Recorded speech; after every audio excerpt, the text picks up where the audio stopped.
Master. Certo? Tá certo?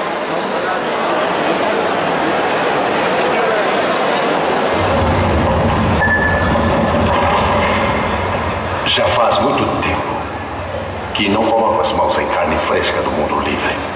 Ah, é verdade? Então, qual é a condição dessa luta?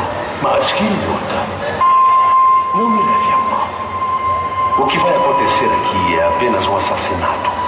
E não tenho nenhum interesse no teste nem na anistia. Eu só quero arrancar sua carne com as mãos. Isso é tudo que eu quero. Tudo que tem a fazer é agonizar.